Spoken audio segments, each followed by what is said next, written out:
अस्सलामुअलैकुम, welcome to another video another vlog. तो मेरे व्लॉग का आगाज़ ही खाने से हो रहा है। तो सीन कुछ ऐसे हैं कि आज मैं ज़रा सुबह लेट उठी थी, बच्चों को नाश्ता वगैरह करवाया, उसके बाद तबीयत थोड़ी ख़राब थी तो मैं दोबारा सो गई। तो आज मेरे हस्बैंड ने वापस जाना था जहाँ उनकी पोस्टिंग आई है, क्योंकि लास्ट व्लॉग में मैंने आपको बताया था कि हमने उनकी टिकट करवा ली थी।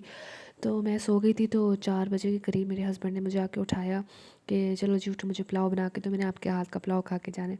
मैं जी बनाने लगी पुलाव, और मेरी मम्मा को कहा कि आप साथ कुछ और बना दे। तो मम्मा ने कहा चलो आज मैं ना चिकन रोस्ट बना देती हूँ एयर फ्रायर में। तो एयर फ्रायर में यकीन करें चिकन रोस्ट बहुत अच्छे बनते हैं। आप ये देखें शक्ल कितने प्यारे, ये कितने मज़ेदार से तैयार हो गए हैं। एयर फ्रायर का तो अपना ही फ़ायदा है। खैर मैं जल्दी जल्दी लगी पुलाव तैयार करने। मुझे ना अपनी चमचों का बस हिसाब है कि मेरी जो चमचे मैं उस हिसाब से नमक मिर्च डालती हूँ। तो आज मैं मम्मा की चमचों को यूज़ कर रही थी, तो मुझे बिल्कुल आइडिया नहीं था मसाले कितने डालने हैं, कैसे डालने हैं, और मुझे बहुत डर लगता है कि इतने ज़्यादा लोगों के लिए बनाने हैं तो पता नहीं वो कैसे बनेंगे।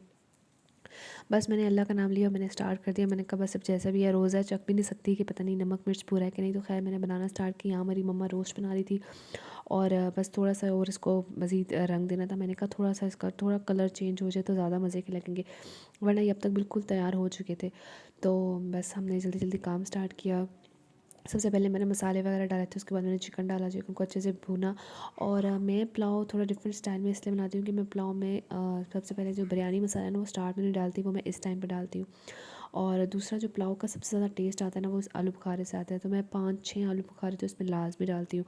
उससे ये होता है कि जो आपका पुलाव है ना वो बहुत ज़्यादा खट्टा खट्टा और मज़े का बनता है, और इसका अपना ही फ्लेवर आता है, तो बहुत ज़्यादा टेस्टी हो जाता है। तो आपने भी अगर मज़ेदार पुलाव बनाना है तो आप उसमें लाजमी आलू बुखारा डालें, और फिर आप कमाल देखें। यहाँ हमारा रोस्ट तैयार हो चुका था, और ये देखें आपको कितना मज़ेदार सा तैयार हुआ है, बिना फ्राई किए और बिना इसको आग पे बनाए। बहुत अच्छे से ये एयर फ्राई में बन जाता है। तो एयर फ्राई का बहुत ही अपना फ़ायदा है। तो शक्ल से बहुत मज़े का लग रहा था, मेरा दिल करता बस अभी खा लूँ। और ये मेरे पुलाव की शक्ल भी आप देखें कितना मज़े का जूसी जूसी लग रहा है। यहाँ मैं अपना ब्लॉग बना रही थी, और वहाँ से मेरे भाई मुझे लगातार तंग कर रहे थे कि आप भी पता नहीं तुम कैसा बनाओगी, हमें अच्छा लगेगा या नहीं लगेगा। मैंने कहा अब जैसा भी बना है आप लोगों ने खाना है तो खाओ, जिसको ना पसंद आया और जिसने कहा कि बस ठीक है, तो मैंने उसकी प्लेट लेनी है वापस, और मैंने डाल देना है दोबारा वापस, और उसको दोबारा मैंने पुलाव नहीं देना। तो बस ये हमारा सेकंड था हमने रोस्ट का। हमने कहा चलो आज अफ्तारी में ज़्यादा नहीं बनाते, सिर्फ पुलाव और रोस्ट बना लेते हैं, क्योंकि जब अफ्तारी में बाकी सारी भी चीज़ें हो जाए तो फिर आपसे जो मेन कोर्स है आपका वो खाया नहीं जाता। यहाँ मैंने अपने पुलाव को दम लगा दिया था, और आज हमारा प्लान था कि असल में जो हमारी बस की टाइमिंग्स थी वो 7:30 बजे की थी, और 6:30 बजे जो रोज़ा खुलता है। और हमें ये था कि बस अगर हम घर में अफ्तारी करने बैठेंगे तो हमारे घर से जो स्टेशन है उसको करीबन घंटा लग जाता है। अगर हम बाहर कहीं रेस्टोरेंट में अफ्तारी करेंगे तो भी टाइम लग जाएगा, तो हम घर से अफ्तारी बना के ले जाते हैं। स्टेशन के आसपास कोई भी जगह देखेंगे और वहाँ पर बैठ के अच्छे से अपना पिकनिक भी कर लेंगे और वहाँ अपनी अफ्तारी भी कर लेंगे। तो हमने यह सारा सामान गाड़ी में रख दिया। लेकिन जब वहाँ पर स्टेशन पे पहुँचने लगे तो पता लगा कि जी बस तो लेट है, बस तो 8:30 निकलेगी। तो खैर यहाँ पर करीब ही आर्मी मेस था। हम वहाँ पर आए, हमने सबसे पहले जी हमारा रोज़ा तो खुल गया था, तो हमने जल्दी जल्दी खड़े होकर खजूर से अपना रोज़ा खोला। उसके बाद हम यहाँ पर कैफ़े सब बना हुआ था वहाँ पर गए, हमने वहाँ पर अपनी इफ्तारी की। रोस्ट खाया, अपना पुलाव खाया, और इसकी शक्ल से आप देखें कितना मज़ेदार है। जितना इसकी शक्ल अच्छी है उतना ही इसका टेस्ट अच्छा था। और आज मैंने तुक्के से मसाले डाले थे, यकीन करें तुक्के के मसाले भी बहुत अच्छे डल गए थे। शायद बना बना के थोड़ा एक्सपीरियंस भी हो गया, तो सबको बहुत ज़्यादा पसंद आए थे। मेरे भाई जो बहुत नखरे कर रहे थे कि पता नहीं आप भी आज कैसा बनाएंगी, उन्होंने बहुत शौक से खाया। खैर हमारा बहुत अच्छे से यहाँ पर अफ्तारी हो गई थी। हिमायल उरम ने भी यहाँ अच्छे से खेल लिया था, और हिमायल तो यहाँ अपने बाबा के शूज़ के लेसेस बांध दी थी। उसको बड़ा शौक है अपने बाबा के ना शूज़ के लेसेस बांधने का। बच्चे हैं ना, उनको बस छोटी छोटी चीज़ें करने का शौक होता है, और हम माँ बाप को ये चीज़ें देख के बड़ी खुशी होती है जब बच्चे ऐसी हरकतें कर रहे होते हैं। तो चलो हमने यहाँ पर अच्छे के साथ अफ्तारी भी कर ली थी, और हम आराम से अपने टाइम पे स्टेशन पे पहुँच गए थे।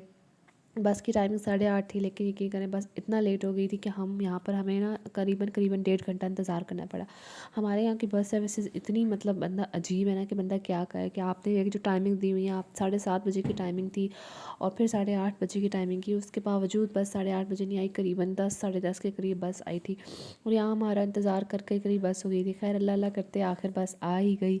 और जो बस आती थी हमें लगता था अब ये बस होगी, अब ये बस होगी, और ख़ैर बहुत ही बस थक थक गए थे हम लोग आखिरकार। हमने कहा बस अब यार बस आ जाए, क्योंकि इंतज़ार कर कर के भी ना बस का बंदा थक जाता है। तो जब हमारी बस आई तो बस हमने जब गाड़ी से अपना जल्दी जल्दी सामान निकाला, और यहाँ पर हमने दो बैग्स को तो अच्छे से लपेट दिया था, लेकिन उसके बावजूद हमें दोबारा इसको खोलना पड़ा। अब देखें यहाँ शीट फटी हुई है, क्योंकि पता नहीं कुछ ना कुछ याद आ जाता है कि अभी ये डालना है, अभी ये निकालना है। पैकिंग तो ना एंड टाइम तक ख़त्म ही नहीं होती। मतलब जब आप कुछ पैक कर लेते हो फिर याद आता है कि अभी कुछ और पैक करना है, तो पहले हमने इन बैग्स को अच्छे से लपेट लिया, उसके बाद याद आया कि अभी ये चीज़ तो मेरी रहेगी, दोबारा डालनी। खैर जी, ये सामान वगैरह हमने बस में लोड करवा दिया था। उसके बाद जी शहरयार साहब अपने बच्चों से मिल रहे थे, और हमारे हुरब का दिल भी ना बहुत उदास हो रहा था। उनको पता लग रहा था कि उनके बाबा जा रहे हैं। तो यहाँ तो मतलब बाप है ना, उसका तो दिल ही नहीं करता अपनी औलाद को छोड़ के जाने का। 2-3 बार तो बस से वो उतर के वापस बच्चों से मिलने आया। यहाँ पर जी बाबा ने बस कहा कि मैं चलो सदका शदका देता हूँ, इतना लंबा सफ़र अल्लाह खैर खैरियत से लेकर जाए। और दिल तो इतना उदास हो रहा था, इतना दिल, बस बहुत मुश्किल होता है अपने प्यारों को अपने से दूर जाते हुए देखना। वैसे भी थोड़े अरसे के लिए जा रहे थे, क्योंकि मैंने तो बाद में चले ही जाना है, लेकिन फिर भी वो थोड़ा अरसा भी ना आपको बहुत ज़्यादा फ़ील होता है, और बहुत मुश्किल होता है इस तरह किसी को सफ़र पे रवाना करना।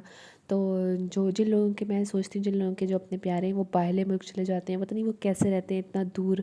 आपको पता है कि आपने फिर सालों बाद मिलना है, और इतनी दूरी, और पता नहीं कैसे बर्दाश्त कर लेते हैं, स्पेशली माँ बाप और बीवी बच्चे। तो ये बहुत ज़्यादा मुश्किल फ़ेज़ होता है, और यहाँ पर लिटरली हमारा दिल ही नहीं कर रहा था घर जाने का। खैर जी, बड़ी मुश्किल से हमने अल्लाह हाफ़िज़ किया, और फिर यहाँ पर हम अब घर वापस रवाना हो गए। और हमारा पूरा सफ़र लगी रही बाबा बाबा बाबा। खैर यहाँ मैं अपने व्लॉग को करती हूँ, एंड उम्मीद आपको पसंद आएगा। अपना बहुत सारा ख्याल रखिएगा, और अपना प्यार मुझे दें, मुझे लाइक करें, सब्सक्राइब करें, अपना बहुत सारा प्यार करें। अल्लाह हाफ़िज़।